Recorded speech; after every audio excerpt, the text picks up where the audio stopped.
Y discúlpeme que se me fue la señal, Kenia Paredes. Muy bien, hay una prosopopeya ahí. Vamos también a escuchar al hermano Jason Charles. Amén. Dios bendiga a todos. También hay una prosopopeya. Ya nuestro hermano Alberto José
Se fue la señal.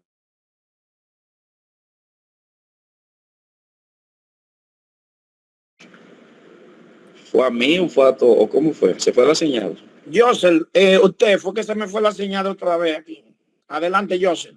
Sí, quería también ver si aquí hay una prosopopeya en el Evangelio de Lucas, capítulo 19, verso 40, donde dice, 19, verso 40, donde dice, y él respondió y le dijo, os digo que si estos callan, la piedra clamarán. Sí, Creo.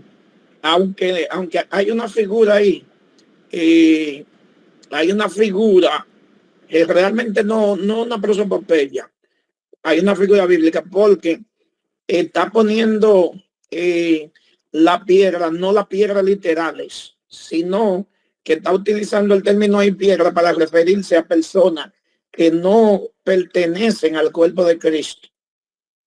O sea que no sé si me debe entender, no le está aplicando directamente esa función a una piedra literal.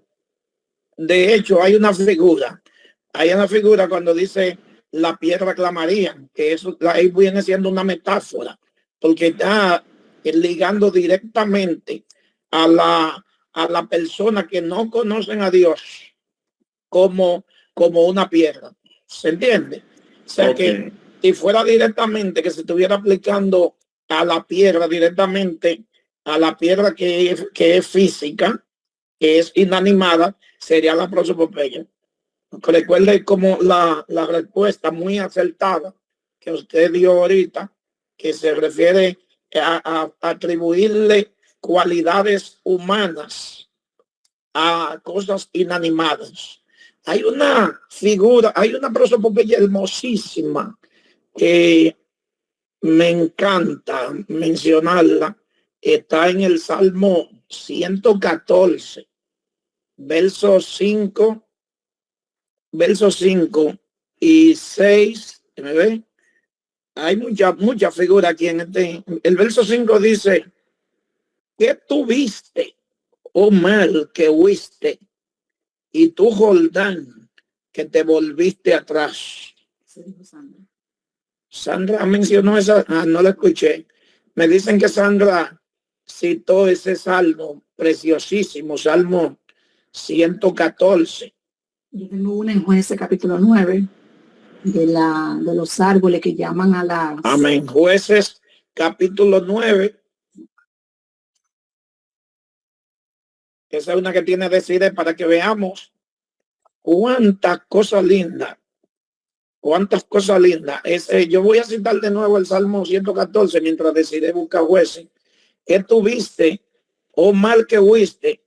Y tú, Jordán, que te volviste atrás. O sea, se le está atribuyendo vida al mal, ojo, para ver en aquella escena maravillosa cuando el pueblo de Israel iba a cruzar por el medio del mar. Entonces, el escritor sagrado aquí, utilizando este poema maravilloso, utiliza la prosopopeya para atribuirle ojos al mal naturalmente, insinuando claramente que el mal vio la presencia, la gloria de Dios y el Jordán y se volvieron atrás. En el verso 6 dice, oh montes, ¿por qué saltasteis como carnero? O sea, otra prosopopeya en el mismo Salmo 114 dice que los montes saltaron como carnero. Es cierto que saltaron porque tembló la tierra, pero la prosopopeya está donde dice que donde él está hablando con los montes. ¿Por qué saltasteis como carnero y vosotros collados como corderitos? Entonces en el verso 7 aclara que fue por la presencia del Señor. A la presencia de Jehová tiembla la tierra.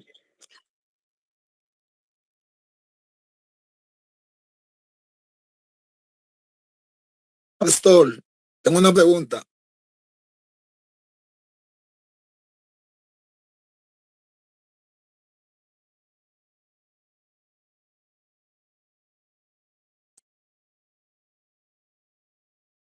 Tengo una pregunta.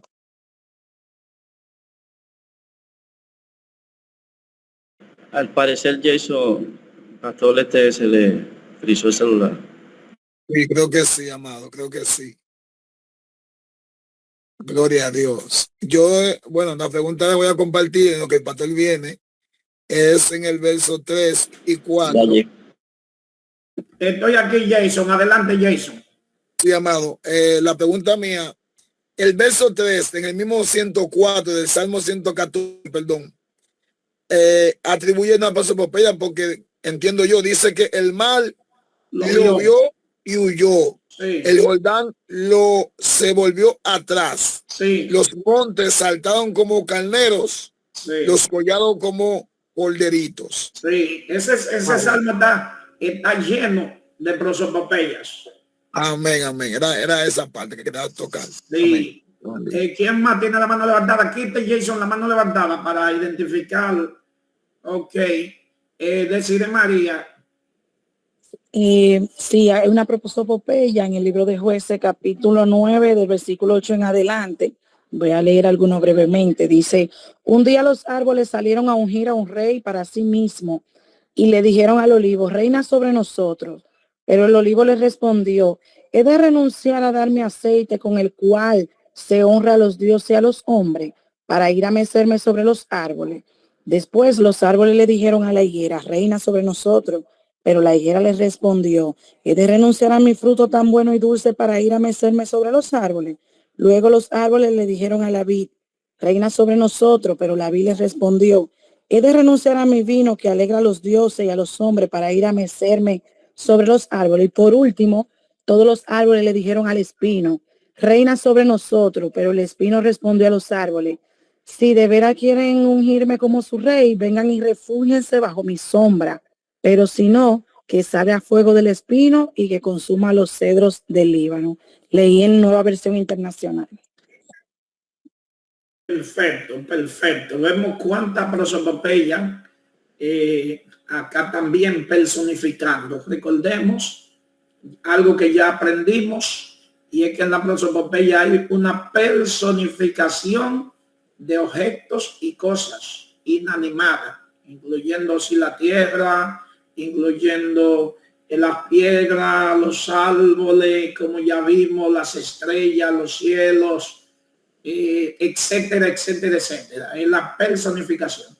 Entonces, ¿cómo nos ayuda, mis amados hermanos, identificar no solamente la prosopopeya, sino cada figura literaria, el entender que la Biblia no siempre nos habla literal? Entonces, cuando nosotros estamos leyendo, debemos leer siempre con ojos de observación. Recuerden que el estudioso de la palabra de Dios, para eso estamos aprendiendo hermenéutica, debe leer siempre con un ojo de observación. Siempre tiene que estar observando para no literalizar todo lo que lea.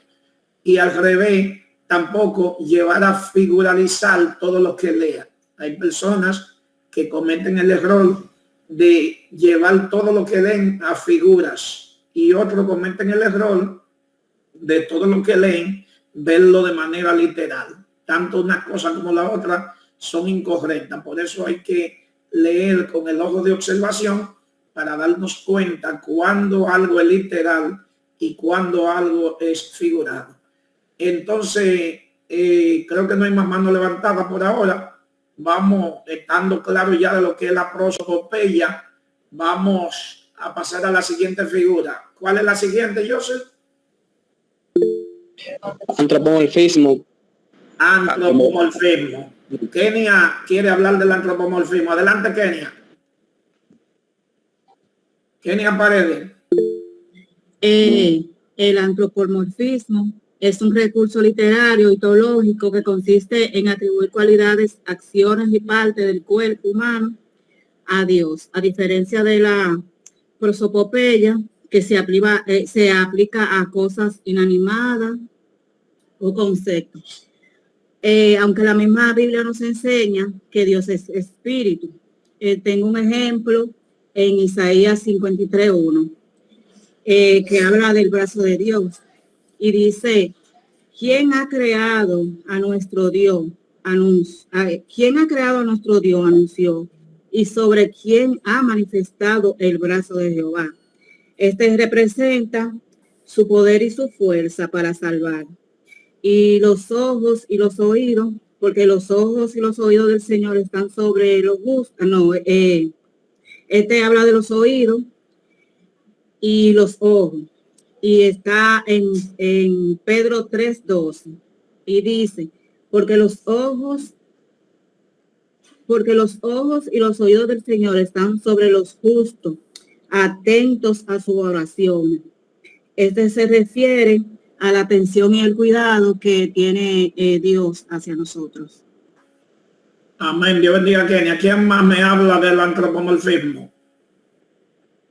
También puedo dar otro ejemplo. Adelante, Joseph.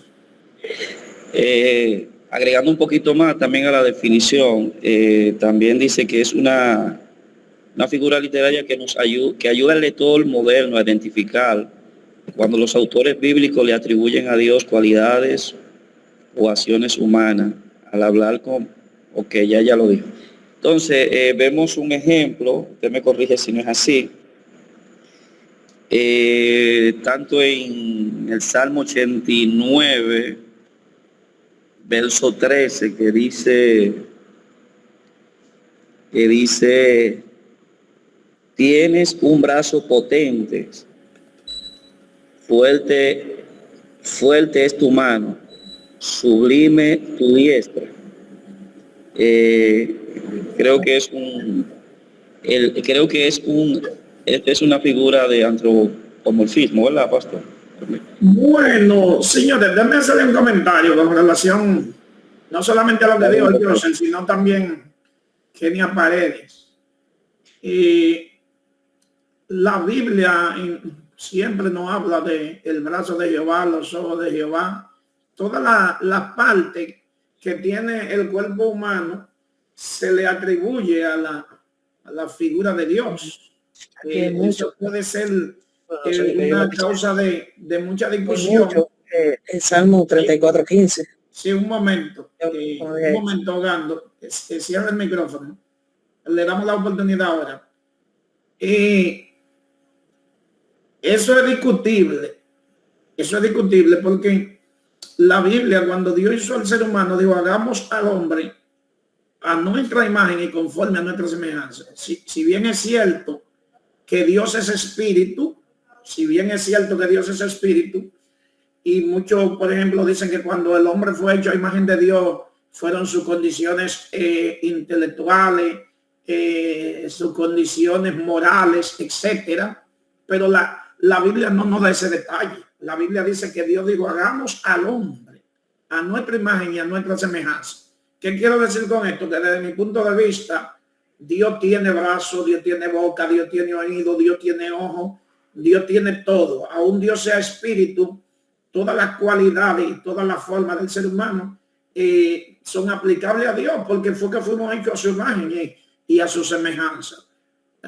Entonces, pero el antropomorfismo, vamos a ir, por ejemplo, a condiciones, como dice la respuesta, que se le atribuyen cualidades humanas a Dios. Por ejemplo, cuando la Biblia dice y descansó Dios, ahí sí hay una cualidad humana atribuyéndosele a Dios, porque Dios no se cansa. Y descansó Dios en el séptimo día.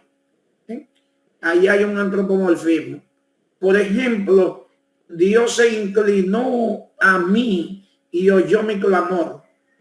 Hay una figura, hay un antropomorfismo, porque él le está atribuyendo a Dios una condición del hombre. Vamos a ver, hay mucho antropomorfismo en la Biblia. Vamos a ver en las manos que están levantadas. Hermana Sandra Mella, ¿cuáles manos más están levantadas? Adelante, María Ogando estaba primero. María Ogando, y después continuamos con Sandra. Buenas noches, Dios le bendiga. Dios bendiga a María Ogando. Ok. Antropomorfismo, pastor, se atribuye a características físicas o acciones humanas a Dios para facilitar la comprensión. Aparece frecuentemente en la Biblia. Aquí yo tengo un ejemplo, pastor, donde en el Salmo, en el libro de los Salmos 89:10, que dice: tú quebraste a Raab como herido de muerte, con tu brazo poderoso esparciste a tus enemigos. Sí, fíjense que María Ogando aquí presentó también, vamos a dejarlo así como un antropomorfismo en cuanto al brazo de Jehová, pero cae dentro de lo que decíamos hace un ratito, y que eso es discutible, porque entonces si es un antropomorfismo estamos diciendo que Dios no tiene brazo. O sea, no sé si me doy a entender. Yo quiero el punto que quiero plantear. Pero, repito, es discutible dependiendo del pensamiento, porque hay, repito, que hay pensamientos que dicen que como Dios es espíritu, Dios no es un ser humano, Dios no tiene brazos, entonces Dios no tiene ojo, Dios no tiene boca, de cosas que para mí me resulta como inaceptable, porque Dios dijo: hagamos al hombre a nuestra imagen y conforme a nuestra semejanza. Hermano Joseph, aunque creo que Sandra está primero. Sí, sí. Yo quiero, no sé si también puedo añadir un poquito también de acuerdo a la definición de usted, porque quizá uno se confunde cuando uno busca la definición directamente que nos dice que en teología el término antropomorfismo engloba la idea de referirse a Dios con características humanas. Yo entiendo que aunque Dios nos creó a imagen y semejanza, Dios va mucho más allá. O sea, las cualidades, refiriéndose, vamos a decir, cuando dice el brazo potente de Jehová, se está refiriendo a su poder ilimitado. Por ejemplo, en Isaías 55,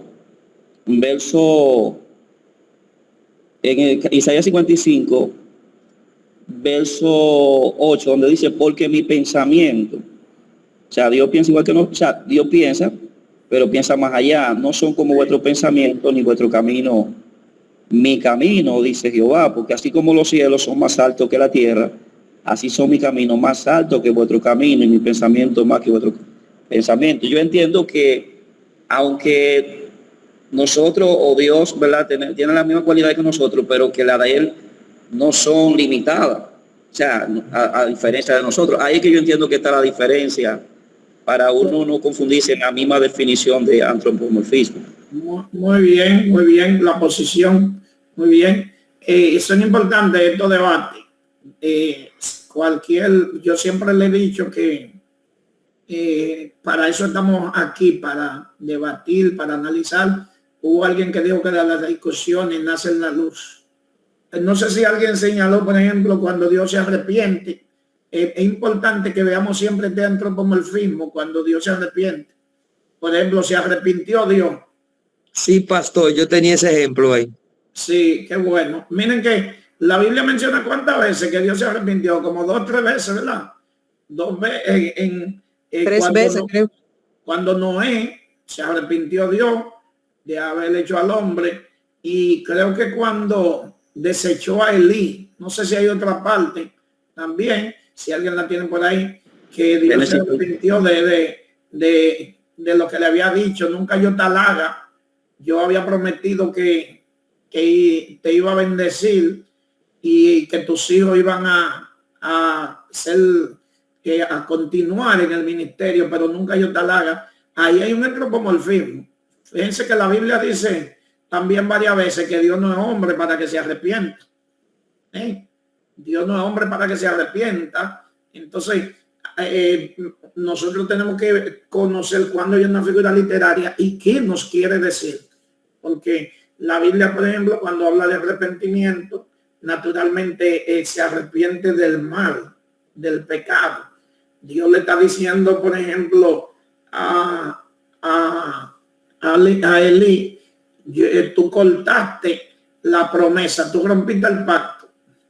El pacto es entre dos, pero alguien lo hace nulo, como por ejemplo cuando el pueblo de Israel violó el pacto. Jeremías 31 dice que Dios iba a hacer un nuevo pacto, no como el que hizo con ellos cuando lo sacó de la tierra de Egipto, porque ellos violaron el pacto, invalidaron el pacto. O sea, cuando alguien viola el pacto, se rompió ese pacto. Entonces Dios tiene que hacer otro nuevo, y eso es lo que pasa con Elí. Elí rompió el pacto que Dios tenía, y de ahí viene la palabra, nunca yo te halaga, porque yo honraré a los que me honran. O sea, eso nos trae una enseñanza a nosotros, que también vamos a ver algo parecido ahorita en el análisis de Judas, de que Dios realmente tiene la bendición para nosotros, pero nosotros podemos anular la bendición. Vamos a escuchar, hermana Sandra. Amén, amén. No dice que también el antropomorfismo facilita la relación personal y la comprensión de su obra. No se oye bien. No se oye bien. ¿Me escuchan bien? ¿Me escuchan? ¿Aló? ¿Me escuchan? ¿Me escuchan? Está muy bajito. El audífono. No se escucha. Se sabe. Pues vamos a pasarle a otro porque... Vamos a dejar a otro en lugar de Sandra, que está muy mal el sonido de Sandra. ¿Quién más tiene? Hay 3 manos levantadas. Vamos a ver. Yo, pastor. Adelante, María Ogando. Ok. Pastor, también yo tengo aquí un ejemplo de trozopopeya en Filipenses del capítulo 2, del 2 al 6-7. Describe a Cristo tomando forma de siervo, hecho semejante a los hombres, siendo el mayor antropomorfismo. Yo entiendo aquí, pastor. No, no hay antropomorfismo, no hay antropomorfismo ahí, porque recuerden que aquí ahí hay una metáfora.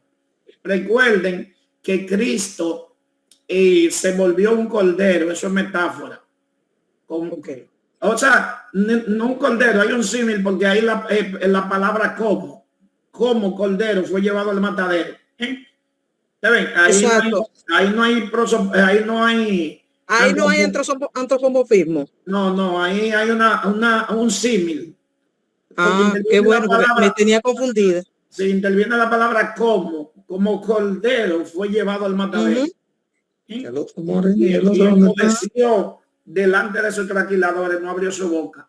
¿Quién más? Ok. Ese texto me tenía confundida, pastor. Ayúdame entonces para tomar ahí hay un símil. ¿Quién más? Ok. Yo voy. Adelante. Santa de León. Dios le bendiga, pastor. Oh, pero qué bendición. Yo no lo había visto por aquí, Santa de León. Amén, amén. Entonces estamos en antropomorfismo, ¿verdad? Antropomorfismo. Sí. Es la tendencia. Perdón, Santa. Es importante aclarar la palabra. Siempre es importante conocer el sentido y el significado de la palabra. Sí. Antro es hombre. Morfismo es forma. Entonces, forma de hombre, atribuyéndosela a Dios. Adelante, Santa. Sí. Es la tendencia humana a atribuir características, emociones, intenciones o formas humanas, animales, objetos o a Dios. Entonces yo tengo también una lectura bíblica en Jueces capítulo 10, verso 16, y dice, y quitaron de entre ellos, de entre sí los dioses ajenos, y sirvieron a Jehová, y él fue angustiado a causa de la aflicción de Israel. El antropomorfismo se encuentra en él fue angustiado a causa de la aflicción de Israel. Sí, amén. Sí, hay antropomorfismo. Ven, amados hermanos, cómo se nos va desarrollando el entendimiento, y aunque nos equivoquemos en algún momento identificando una figura, pero la identificamos, como fue el caso que presentó hace un momento la hermana Hogan. Usted ven, ella vio una figura. Ahora, que quizás no fue en ese momento la que ella identificó, pero la vio la figura. Y eso es importante, porque cuando usted identifica una figura, aún no sepa cuál es, ya sabe que hay una figura y se le hace fácil entonces ir a investigar cuál es la figura que aparece. El objetivo de esto es que nosotros, con ojo de observación, leamos siempre el texto sagrado.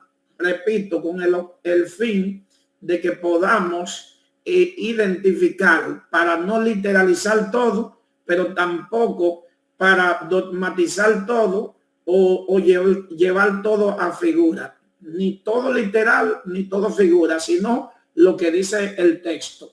Aquí está hermana Leslie. Los que ya participaron, quiten la mano levantada. Hermana Santa de León. Hermana Leslie. Sí, buenas noches, bendiciones para todos. Es la primera vez que participo. Adelante.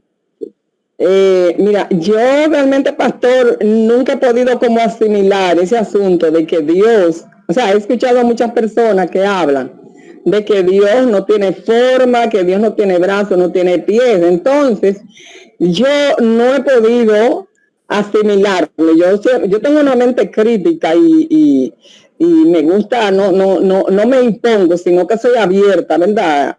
Y trato de entender y reflexionar y profundizar. Pero todavía no he podido asimilarlo. Y de hecho yo digo, bueno, pero entonces, si el Señor al principio, cuando Él decidió crearnos, Él lo dijo muy claro, dijo que nos iba a crear a nosotros a su imagen y a su semejanza. Entonces, nosotros sabemos que la imagen es una representación visual de algo o de alguien, una imagen, ¿verdad? Y también lo que es la semejanza, que tiene que ver con características, con cualidades, ¿verdad? Que por ejemplo, Dios siente igual que nosotros, o sea, puso en nosotros el sentimiento y todo eso. Entonces, en Colosenses 1:15 nos dice, Él es la imagen de Dios visible. Cristo es la imagen de Dios visible. La palabra visible es lo que nos permite ver a nosotros. O sea, nosotros podemos ver a Dios a través de Cristo. Pero literalmente, creo que aparte de lo espiritual, también se aplica literal. Yo soy la imagen de Cristo, la imagen de Dios, ¿entienden? Entonces, yo hasta el día de hoy creo que voy a quedar así, elijo creer, ¿verdad? De que yo fui creada a su imagen, parecida, no solamente con características, sino también con características emocionales, sino también con características físicas. Con características físicas y también con emocionales, disculpen. Amén.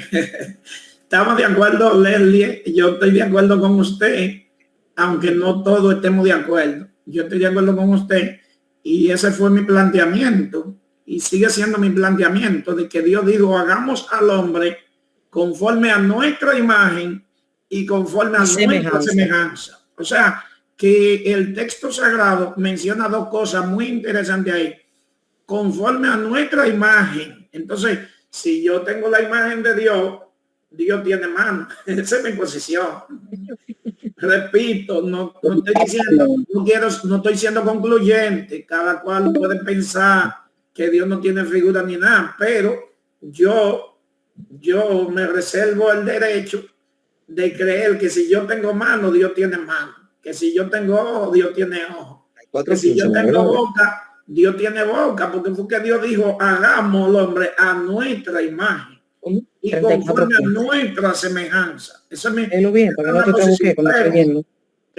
no somos concluyentes en eso, pero esa es la posición. Y la hermana Leslie dio una cita que me llena hasta de risa y de regocijo, porque es cierto lo que Pablo dice a los colosenses, que Cristo es la imagen misma de Dios. Y el escritor de los Hebreos dice también que él es la imagen misma de su sustancia. Entonces, pero suponiendo, discúlpenme, vamos a dar la oportunidad a la hermana María Ogando, mientras toma esta llamada. Saludos, buenas noches, Dios bendiga, Dionisio, amado.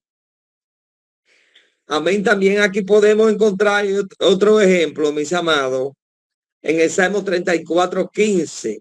Gloria a Dios. Dice, los ojos de Jehová están sobre lo justo y atento su oído a su clamor de ellos. Amén, pastor.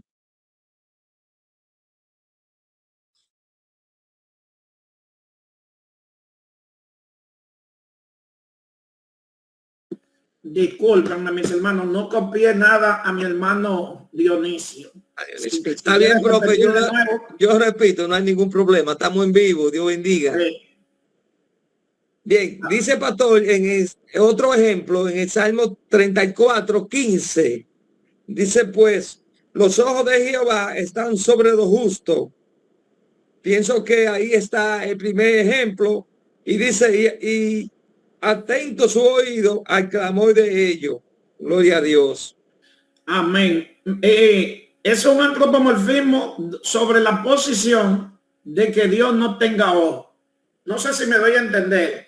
No estoy siendo concluyente, no estoy diciendo que no tienen razón los que dicen eso, porque ni lo dice Dionisio, ni lo dice lo que lo dijeron, lo dicen gente que son autoridades teológicas, que a los que yo tengo que quitarme la cachucha. Entonces, es un antropomorfismo si suponiendo que Dios no tiene ojo. Yo sigo insistiendo en que Dios tiene ojo para ver. Yo sigo insistiendo en que donde dice que Dios ve no hay antropomorfismo, pero eso soy yo. Nadie está obligado a creer lo que yo creo. Perdón, pastor, pero yo creo eso también. Sí, no, yo estoy aclarando porque no queremos ser concluyentes en asuntos que no es necesario ser concluyente ni que van a condenar a nadie porque lo crea de otra manera, pero yo planteo mi posición porque cada uno de nosotros tiene libre albedrío para analizar y para en puntos oscuros aceptar una posición. Vamos a ver a la hermana Cristina de la Cruz que levanta la mano. Amén, amén. Sí. Aquí creo que en Génesis, no que yo creo, para que me corrija ahí, y aparte de lo que estábamos hablando de los ojos antes de todo, acuérdese que aquí en el Salmo 139 que David dice que mi embrión vieron tus ojos, dice, yo creo que lo vio. Entonces aquí en Génesis 6:6 dice, y se arrepintió Dios de haber hecho el hombre en la tierra y le dolió en su corazón. Sí, ahí hay un antropomorfismo. Le dolió en su corazón. Sí, en la primera cita que dio Cristina, es bueno aclarar que el texto dice en Reina Valera, mi embrión vieron tus ojos. Gramaticalmente puede ser mal interpretado. Inclusive yo lo interpreté mal durante mucho tiempo.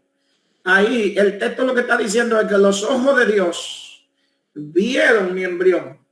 Mi embrión vieron tus ojos. Ahora, para aclararme ese texto, usted lo puede ver en cualquier otra versión. Se va a dar cuenta. Amén, sí, entendí. Sí, entendí, o sea claro. que los ojos de Dios vieron el embrión de él. Vieron nuestro embrión. Entonces, claro. Sí. Entonces ahí ya ahí hay un antropomorfismo para los que creen que Dios no tiene ojo. Sí, para los que creen es verdad. Amén. A los que creen que Dios no tiene ojo hay un antropomorfismo. Es igual que el brazo poderoso de Jehová. Los que creen que Dios no tiene brazo ven un antropomorfismo. No estamos diciendo que eso esté mal, pero lo importante aquí es lo que estamos analizando y estudiando. ¿Qué es lo que estamos analizando y estudiando? Las figuras literarias. Fíjense que toda esta discusión nos lleva a fortalecer más el conocimiento de lo que son las figuras. Hay más mano levantada. Aquí tenemos a José Marte. Adelante, José Marte. Después Kenia Paredes. No sé si Santa de León dejó la mano levantada. Quiero decir algo también. Sí, adelante, José Marte. Sí, hay un texto aquí en Jonás capítulo 3, versículo 10, que habla que Dios ve, que Dios tiene ojo. Dice así: y vio Dios lo que hicieron, que se arrepintieron de su mal camino, y se arrepintió del mal que había dicho que le haría, y no lo hizo. Amén. O sea que ahí vemos que Dios ve. Entonces si ve, es que tiene ojo. Sí. Yo creo que sí, que todos creemos que Dios ve. Todos creemos que Dios ve. El tema de discusión es para los que creen que Dios no tiene forma. Dios no tiene forma. Entonces, volviendo de nuevo al punto, a llover sobre mojado, si Dios no tiene forma, nosotros tampoco la tendríamos. Porque Dios dijo: haré al ser humano, hagamos al hombre a nuestra imagen y conforme a nuestra semejanza. Desde mi punto de vista, eso no tiene forma de discusión. Yo creo que ahí nosotros, los que estamos aquí, por lo menos, la mayoría estamos de acuerdo en esa posición, pero insisto en que el que quiera creer que Dios no tiene forma y que cuando se habla del ojo y del brazo en antropomorfismo, bien lo hace. El que no lo cree, hace mejor. Kenia Paredes. Pastor, yo estoy de acuerdo con usted de que somos creados a imagen y semejanza de Dios. Realmente yo me apoyé, o sea, busqué fuentes para apoyarme en el material. En verdad yo no le presté atención a esa parte. No es que yo no esté en desacuerdo que el Señor, que somos creados a imagen y semejanza. No, pero déjame aclararle algo, Kenia. Déjame aclararle algo. Usted puede estar en desacuerdo conmigo en eso. Pero en verdad no lo estoy. Lo que pasa es que no le presté atención mucho a esa partecita ahí. Y usted sabe que estamos aprendiendo ahora. Sí. Con humildad yo acepto la corrección, pero en verdad no fue que no le presté atención a esa parte ahí. No son excusas. Pero lo que quiero que se entienda, que yo también estoy de acuerdo que si fuimos creados a imagen y semejanza del Señor, entonces el Señor tiene todas sus partes. Amén. Sí. Adelante. ¿Kenia terminó? Ok. Sí, está bien. Sí, pastor. Lo único es que, o sea, lo que yo quiero que entiendan, que fue que no, o sea, que no estoy en desacuerdo con ustedes, sino que no, yo no le presté atención a esa partecita en el material que me apoyé. Sí, pero con humildad aceptó la corrección. Sí, Dios bendiga que mi tarea. Miguel, déme un segundito, Miguel. Yo estoy mirando eso también. Él dice que va a cerrar el segundo. Ajá. Okay. Si se cae la llamada, entren al link otra vez. Quiero, Kenia y todos, aclarar algo muy importante. Dios bendiga a Kenia Paredes. Es importante que nosotros sepamos que esto es una bendición. Cuando surgen estos temas de debate y puntos que pueden ser controvertidos, surge de bendición porque nos fortalece más en el debate, en la investigación, en el conocimiento. Se nos quedan más plasmados los puntos de vista por causa de la discusión. O sea que esto es una bendición. Adelante, Mélida Mejía. Dice en Isaías, antes de decir algo más que voy a decir, dice en Isaías 10, Jehová ha desnudado su brazo, su santo brazo ante los ojos de todas las naciones. Los ojos de todas las naciones. Ahí no estamos hablando del antropomorfismo en los ojos de Jehová, sino el brazo de Jehová, sino los ojos de todas las naciones. Las naciones no tienen ojos. Bueno, ahí se excluye Jehová de que si tiene brazo o no tiene, o si tiene ojo y no tiene. Dice, y todos los confines de la tierra verán, y todos los confines de la tierra verán la salvación del Dios nuestro.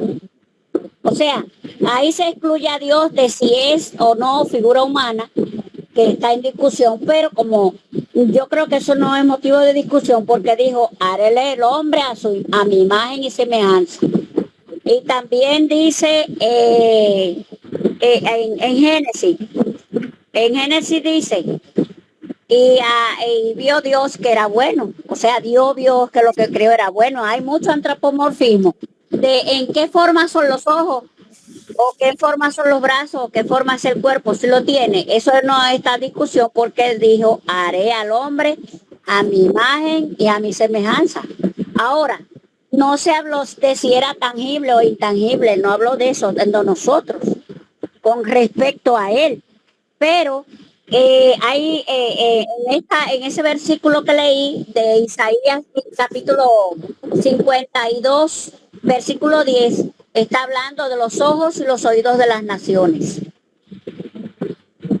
Sí, Dios bendiga a la hermana Mélida. Fíjense, algo importante. Isaías, la sierva citó Isaías 52. 10. Mire, vamos a ver algo ahí en Isaías 52, verso 10, para que ustedes observen que en esto que estamos. ¿Quién hay entre vosotros que teme a Jehová y que oye la voz de su siervo? Esa es. No, perdón, 52:10, no la 52:10. 52:10. Aquí está, Jehová desnudó su santo brazo ante los ojos de todas las naciones, y todos los confines de la tierra verán la salvación de nuestro Dios. Todos los confines de la tierra verán la salvación de nuestro Dios. Analicen ahí no hay prosopopeya. Ahí no hay antropomorfismo, hay un antropomorfismo desde la otra posición, ¿verdad? Cuando está hablando del brazo de Jehová. Y entonces, cuando dice, verán todas las naciones, todos los confines de la tierra, verán la salvación de Dios. ¿Qué figura se puede identificar ahí? Para los que ya le han dado vuelta al tema y pueden identificar la figura, verán todas las naciones la salvación de Dios. O verán la salvación de Dios y todos los confines de la tierra verán la salvación de Dios.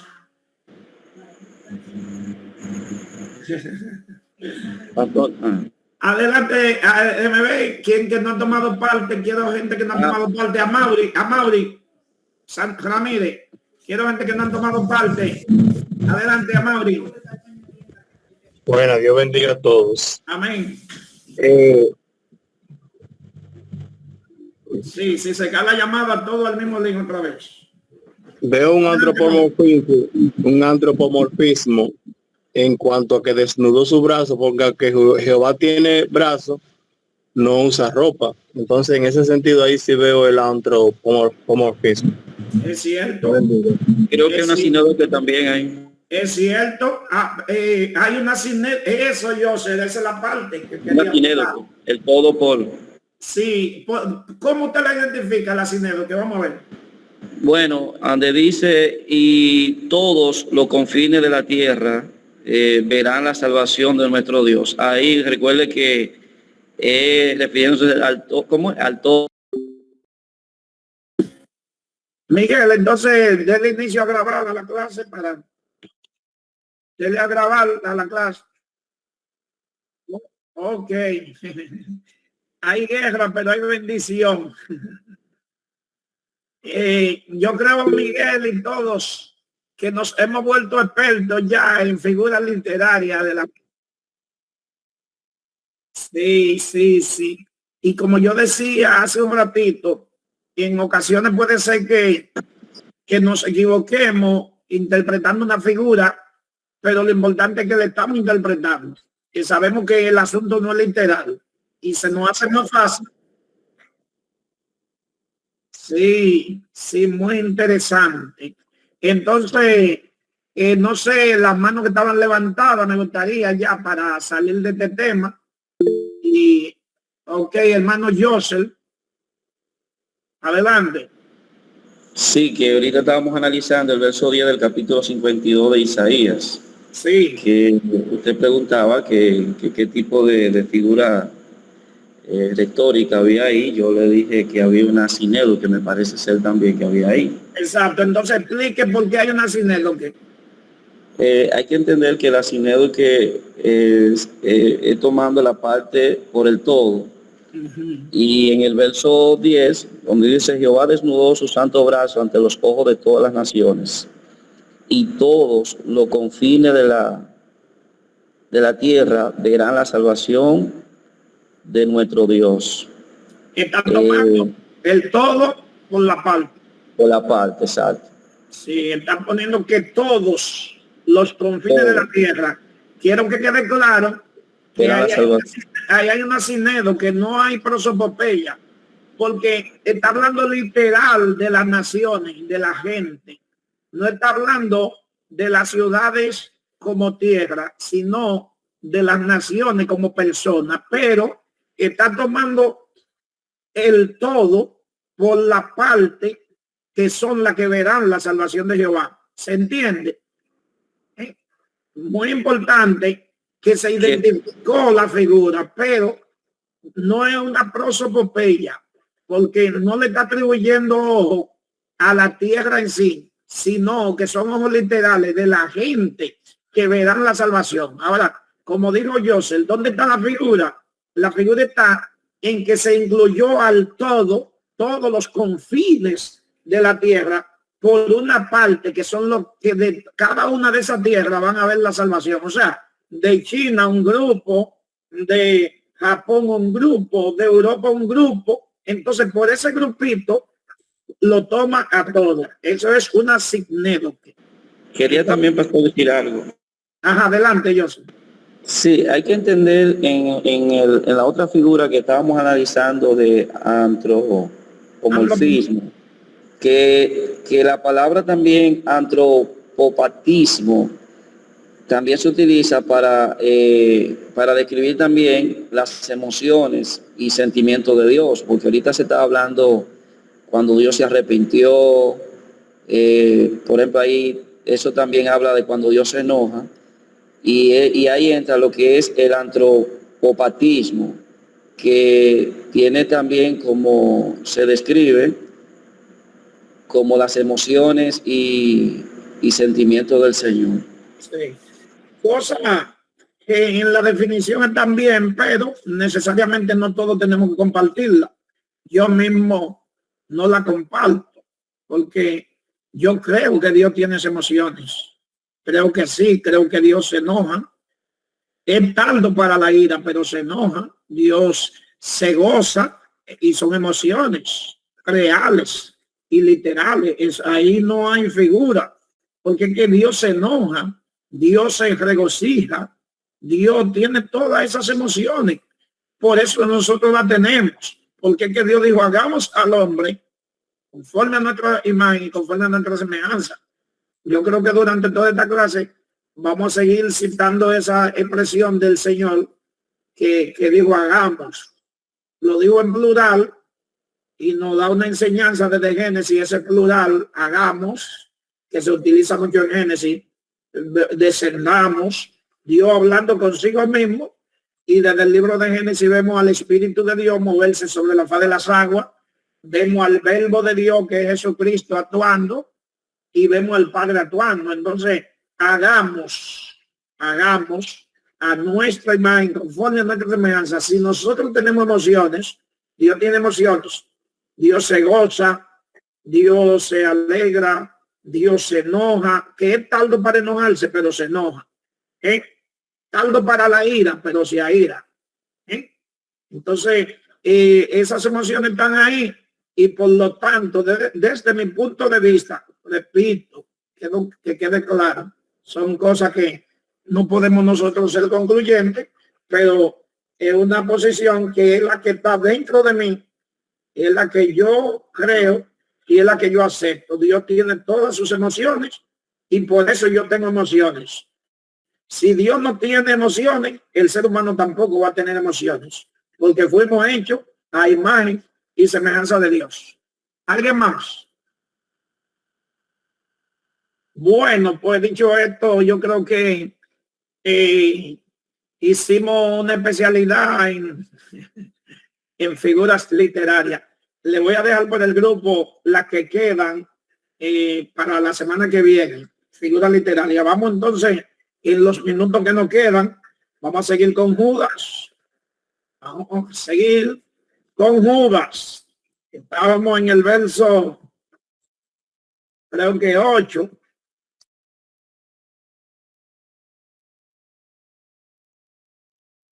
Judas,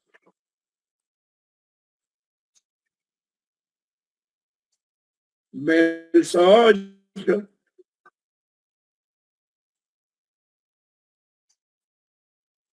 Ya vimos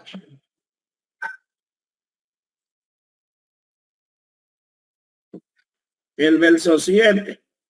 Ahora en el verso 8 de Judas dice: no obstante, de la misma manera también estos soñadores mancillan la carne, rechazan la autoridad y blasfeman de las potestades superiores.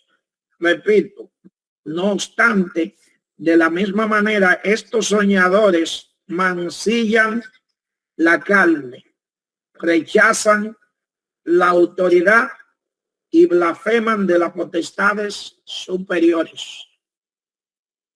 Lo primero que debemos de ver siempre en el análisis del texto es si hay alguna expresión que sea oscura. Posiblemente para uno no hayan palabras oscuras o expresiones oscuras, para otros sí.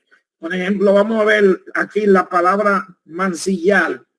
Aquí habla de que de la misma manera Judas está hablando de los que se introdujeron encubiertamente para tratar de dañar la obra. Dice que esto de la misma manera, ¿de cuál misma manera? De la misma manera de aquellos a la que ya mencionó en los versos anteriores. ¿Recuerdan la semana pasada que estuvimos hablando de lo de Sodoma y Gomorra y de los ángeles que mancillaron? El micrófono abierto. Entonces, vamos a ver, la palabra mancillar. No tengo diccionario. ¿Le puedo decir? Adelante, dice que se refiere a una mancha moral, deshonra o impureza, especialmente en el contexto de la sexualidad y el matrimonio, significando adulterio, fornicación o cualquier acto sexual inapropiado que ensucia la pureza del hecho conyugal y el honor con Dios, juzgando a los que incurren en esta práctica. Muy bien, eso es mancillar. Ven, en hebreo nos dice que el lecho se hace en mancilla. Muchos han malinterpretado esa expresión cuando habla de que el lecho se hace en mancilla. Cuando la Biblia dice que el lecho es en mancilla, está diciendo que esa cama tiene que ser pura, no puede haber adulterio. Esa cama es de un esposo y de una esposa, que ahí no puede haber un tercero ni un cuarto. O sea, la palabra mancillar, como la describió Joseph, es precisamente eso. quitar la pureza en el matrimonio. El adulterio es mancilla, la fornicación es mancilla. Aquí está hablando de mancilla relacionando con lo de Sodoma y de Gomorra, que mancillaron, pero también con los ángeles que mancillaron. Como decíamos la semana pasada, estemos o no de acuerdo, pero eso es lo que dice Judas. Recuerda que para eso que estamos haciendo la exégesis, para ver lo que dice el texto. Yo puedo estar de acuerdo o no, pero no puedo quitar lo que dice el texto. El texto dice, miren cómo dice el verso 8, no obstante, de la misma manera, ¿de cuál misma manera? De lo que dice el contexto que ya vemos. Esto mancilla. Joseph, la mano está levantada. ¿Quieres participar otra vez? Sí, quería también decir algo que también ante la expresión de mancilla que habla de soñadores, también explica algo aquí el comentarista de Matthew Henry, que también se referían también de la palabra soñadores del griego en un poquito difícil, somonéis, alucinando en sueños. El autor sagrado insinúa, según opinan algunos eruditos, que pretestaban que sus acciones inmorales estaban legitimadas por ciertas visiones que habían recibido. Sí, vamos a ver ese mismo verso en otra versión. Vamos a verla en NBI. Verso 8.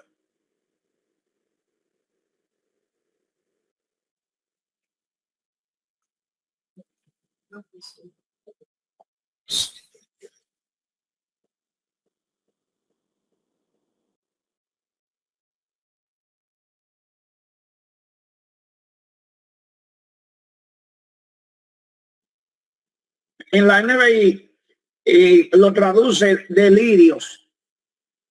De la misma manera, llevada por sus delirios. Fíjense que le llaman soñadores.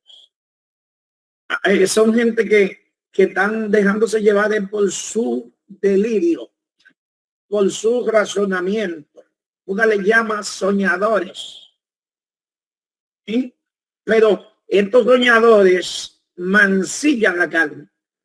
Recordemos que en el contexto Judas está hablando de un grupo de gnósticos que ellos entendían, esta era la doctrina, la filosofía de los epicúreos.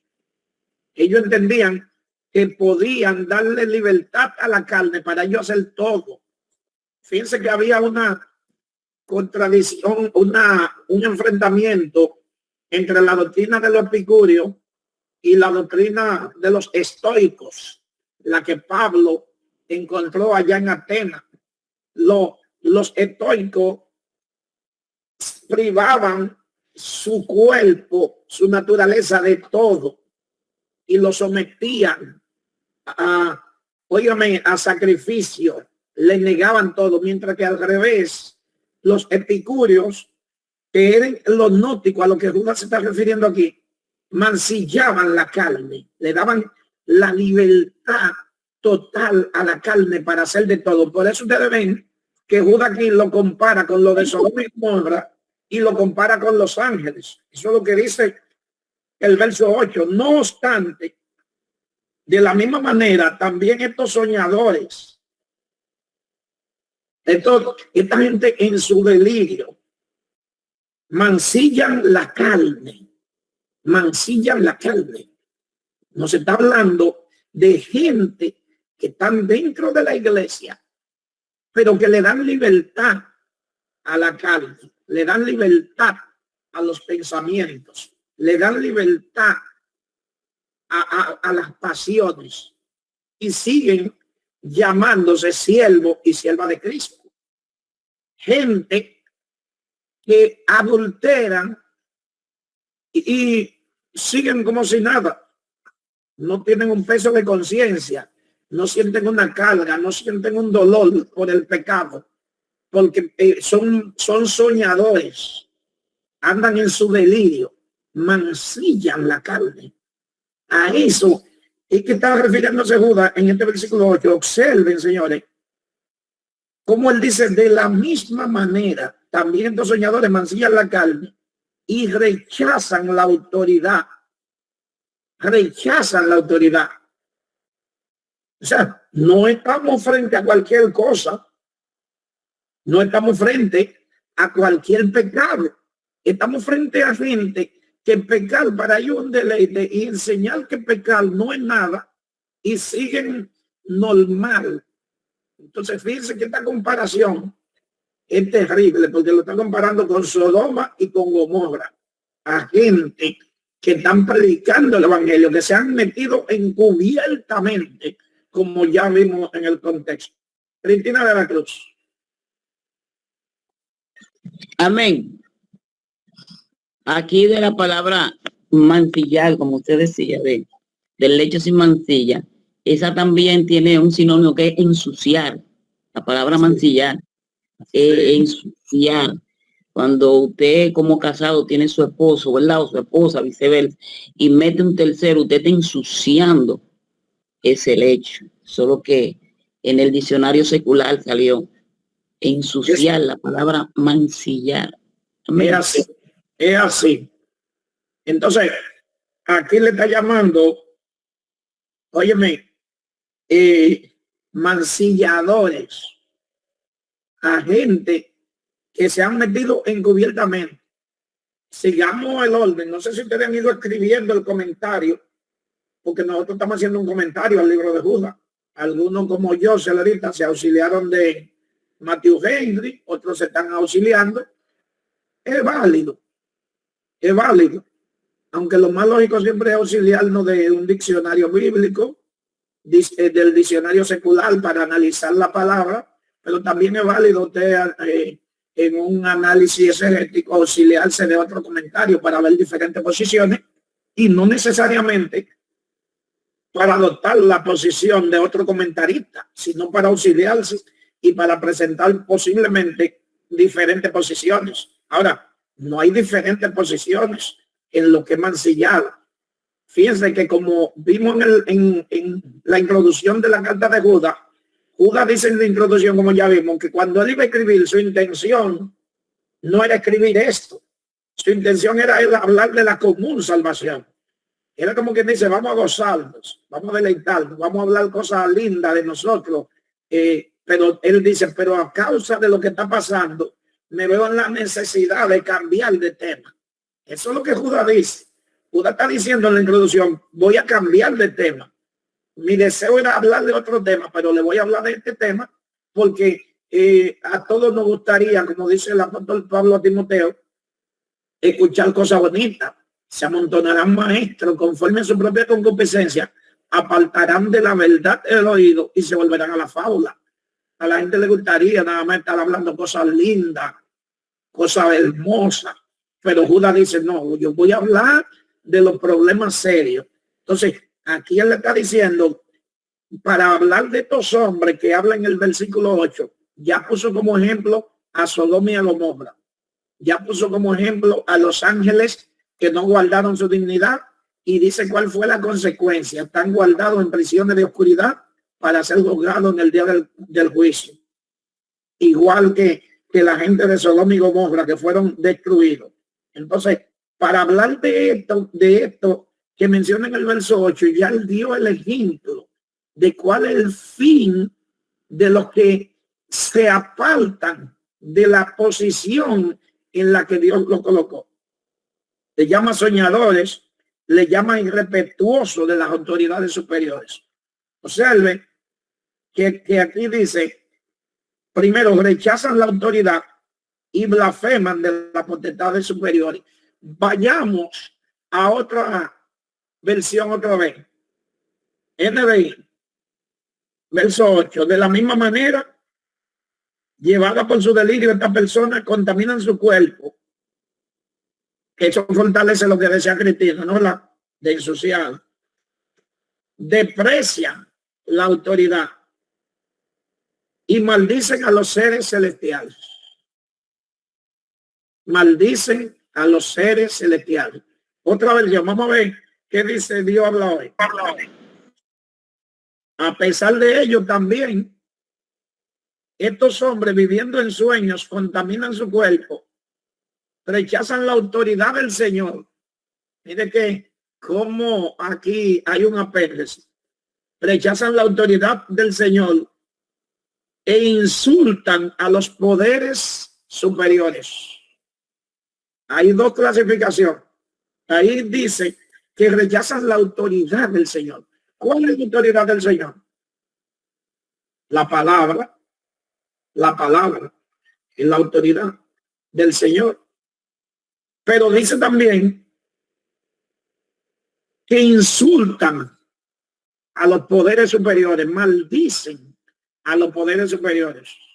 Observe a qué se quiere referir el escritor sagrado. Vamos a pasar al verso 9. Si alguien tiene algo que decir del verso 8.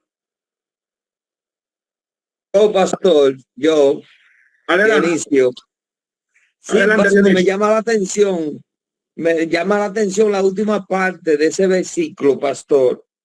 Porque cuando dice, gloria a Dios, cuando dice, y blasfeman de la potestad, ahí, cuando dice de las potestades, en otra palabra, está maldiciendo, blasfemando contra Dios, esa persona, santo. Eso es cosa terrible. Mi alma adora. Es algo terrible, pastor. Porque cuando ya esa persona blasfema, maldice, no respeta la potestad superior, ya sabemos cuál es la potestad superior, que nuestro Señor Jesucristo, nuestro Padre, que está en los cielos. Ya esa persona físicamente no le queda mucha oportunidad para salvarse, porque es que no está siendo respetuoso contra lo más sagrado que es el Señor. Aleluya. Hasta aquí mi parte, pastor. Amén. Observemos en el verso 9. Dice, observemos, pero cuando el arcángel Miguel contendía con el diablo, disputando con él por el cuerpo de Moisés, no se atrevió a proferir juicio de maldición contra él, sino que dijo, el Señor te reprenda. Hubo alguien que dijo que no sabe cómo en 24 versículos, 25 versículos que escribió Judas, hay tantas profundidades y tantas incógnitas y tantos pasajes oscuros. ¿En qué lugar de la Biblia usted había visto algo similar de que el diablo contendió con Miguel por el cuerpo de Moisés? En ninguna parte, ¿verdad? Solo en Judas. Exactamente, solo en Judas. Entonces, aquí cabe la pregunta, ¿de dónde sacó Judas? ¿De dónde sacó Judas? Pero ahora mismo el tema no es ese, no. Antes de eso, tenemos que verificar algo aquí. Hay una unión entre el verso 8 y el 9. Dice el verso 8 dice que rechazan la autoridad del Señor, ¿no? Y blasfeman de las potestades superiores. ¿A qué potestades superiores se está refiriendo Judas ahí? ¿A qué potestades? Adelante, Joseph. Al enemigo. Al enemigo, a Satanás y a sus demonios. A Satanás y a sus demonios. ¿Dónde lo dice el contexto? El verso que sigue. El verso que sigue. O sea, entonces nos está diciendo a nosotros ahí, directo o indirectamente, dice Judas, que nosotros no le podemos faltar el respeto a Satanás. Eso es lo que dice el texto.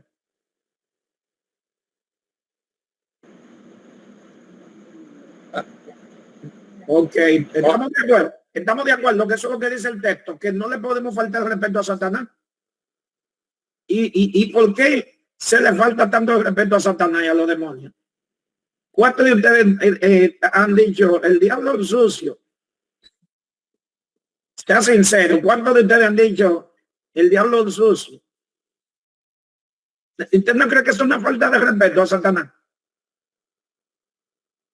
El diablo no se baña. ¿Usted cree que eso no es una falta de respeto a Satanás? Eso es increíble, la cantidad de veces al día que los evangélicos le faltan el respeto a Satanás. Ahí hay una hermana Julie Paula que dice que ya no va a dicho. Pastor. Sí, adelante. Y de hecho también hay muchas canciones y coros que están fuera de la palabra, que a veces lo cantamos y también de esa forma repitiendo esos coros que están mal compuestos. También ahí le faltamos, o sea, el respeto, donde no actuamos como dice la palabra, someteos pues a Dios, resistí al diablo y de vosotros huirá, o sea, de acuerdo a la palabra, enfrentarlo. También lo hacemos escuchando canciones que hoy en día no edifican. Sí, y muchos coros sobre todo, que son irrespetuosos de las potestades superiores. Y Judas dice que son mancilladores. Óigame, el que le falta el respeto a Satanás y a su demonio no sabe en el lío que se está metiendo. Entonces, a través de coros se irrespetan a la potestad. Y parece como una cosa como antilógica, porque alguien puede decir, pero ¿cómo es posible que se le falte el respeto? Que a Satanás no se le falte el respeto. Bueno, pero eso es lo que dice la Biblia, que no le faltemos respeto. Dice el texto aquí que el arcángel Miguel, cuando contendía con Satanás disputando por el cuerpo de Moisés, no se atrevió a proferir juicio de maldición. No se atrevió a decirle, mira, Satanás, tú eres un sucio, tú eres un fresco. Satanás es un atrevido. Satanás no se baña. No. Dice que no profirió ningún juicio de maldición. ¿Y cuántos evangélicos, predicadores, ilusionistas, sensacionalistas maldicen a Satanás? Entonces, tremendo error, tremendo error. La Biblia dice que Miguel, con tanto poder y con tanta autoridad, le dijo, el Señor te reprenda. Oiga, no le dijo yo te reprendo, el Señor te reprenda, Satanás. O sea, y en eso usted y yo para enfrentar a Satanás ni a ningún demonio, ni a ninguno de los demonios. Nosotros no somos nadie. Nosotros podemos enfrentarlo en el nombre de Jesús. Yo te reprendo en el nombre de Jesús. Ya no soy yo, es Jesús. Entonces, tenemos que tener cuidado y enseñarle a los demás que la Biblia dice que no respetemos a las potestades superiores. Yo he visto y he escuchado gente que anhelan tener conflicto con Satanás y los demonios. ¿Qué error más grave? Predicadores abriéndose a las potestades superiores sin querer hasta la invoca. Manifiéstate, demonio. Óyeme, ¿qué error más grave? Decirle al demonio no se manifiesta. Si el demonio se manifiesta, pues Dios, gloria a Dios, el Señor sabrá lo que va a hacer. Pero usted, decirle a un demonio que se manifieste, es una cosa como de loco, eso es antibíblico. Manuel Serrano. Elvin Serrano. Amén. Es interesante, una enseñanza tremenda con respecto a lo que dice el versículo 8, que en conjunto con el 9. Tal vez mucho ignorábamos esta parte, donde habla de las potestades superiores, tal vez muchos pensábamos que se refería directamente a Dios, sino que cuando contextualizamos, Judas lo explica muy bien a qué potestades superiores se está refiriendo. Y muchas veces aquí mismo hace un señalamiento de estos hombres, de los soñadores, estas personas que se creen que están por encima de Satanás y los demonios. Son gente que usted lo ve que están, ya usted sabe, atando y haciendo y deshaciendo, pero están totalmente contaminados. Dios le bendiga. Amén, amén. Hay muchas cosas que los evangélicos pentecostales hacemos que son totalmente antibíblicas, pero precisamente por esto, porque no han aprendido a analizar el texto, y por no aprender a analizar el texto se entra en mucho sensacionalismo, y a veces creemos a todo lo que escuchamos sin someterlo a prueba. Ustedes recuerdan que en esta clase desde el inicio hablamos de la gente de Berea, que ellos escuchaban a Pablo, pero ellos iban a ver si lo que Pablo decía era así. Y la Biblia lo elogia por eso, a la gente de Berea, porque ellos van a analizar. Eso no es escepticismo, es que nosotros tenemos que creer en lo que dice el texto sagrado. En ese versículo dice que estos mancilladores rechazan la autoridad del Señor, pero también respetan las potestades superiores. Entonces, el texto nos está diciendo aquí a qué autoridad superiores se refieren, perdón, a qué potestades superiores se refieren cuando dice que el arcángel Miguel, cuando luchó con el enemigo por el cuerpo de Moisés, no se atrevió a proferir juicio de maldición, sino que, digo, el Señor te reprenda. Entonces, nuestro fundamento para todo tiene que estar en la palabra. Yo ahorita veía un testimonio, me motivé a escuchar un testimonio ahí de una ex satanista. Te va a encontrar testimonio de ex satanistas, de brujos.